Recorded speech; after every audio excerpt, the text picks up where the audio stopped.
We are opposed around the world by a monolithic and ruthless conspiracy that relies primarily on covert means for expanding its sphere of influence. It is a system which has conscripted vast human and material resources into the building of a tightly knit, highly efficient machine that combines military, diplomatic, intelligence, economic, scientific, and political operations. Its preparations are concealed, not published. Its mistakes are buried, not headlined. Its dissenters are silenced, not praised. Americans, mobilize. Stand together, stand tall. Tell the government you're mad as hell. No longer cooperate with the government. Do not accept the national ID card. Do everything in your power to restore freedom and your individuality back to America. Stop being a country run by the institutions for the institutions. Let's go back to we the people, by the people, for the people, as opposed to we the institution, by the institution, for the institution. Stop being scared. We have to stand up and do what's necessary to take back, to stop these bankers, this elite, this government full of lies, congressmen full of liars. As Iraq Veterans Against the War, we are resisting an occupation we once risked our lives for.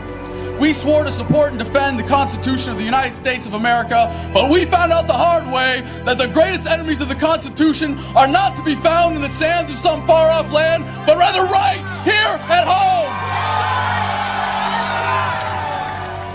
When injustice becomes law, resistance becomes duty. It is time we start meeting oppression with resistance. They cannot stop us.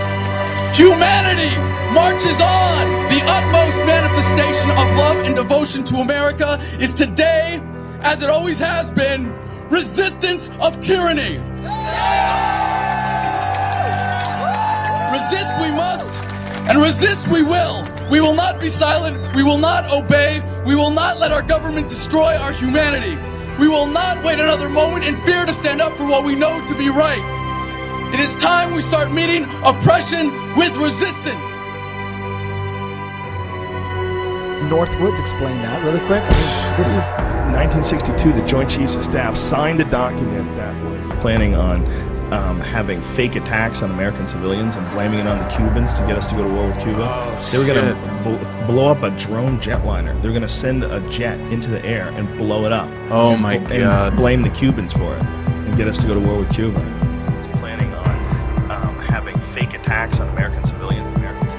The time when the operation of the machine becomes so odious, makes you so sick at heart that you can't take part. You can't even passively take part.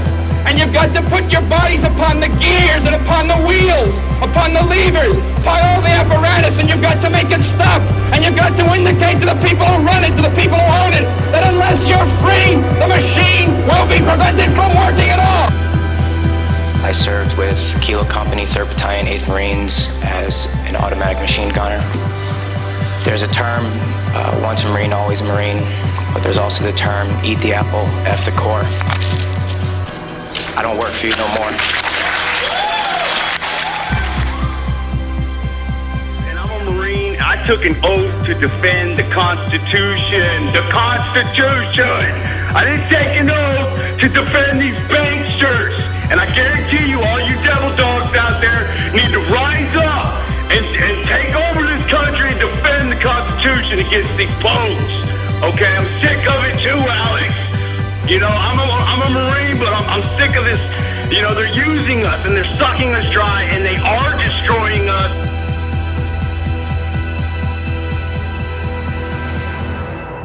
people should not be afraid of their governments. Governments should be afraid of their people.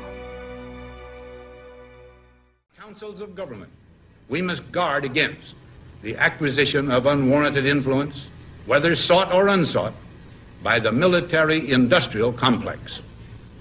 The potential for the disastrous rise of misplaced power exists and will persist. We must never let the weight of this combination endanger our liberties or democratic processes.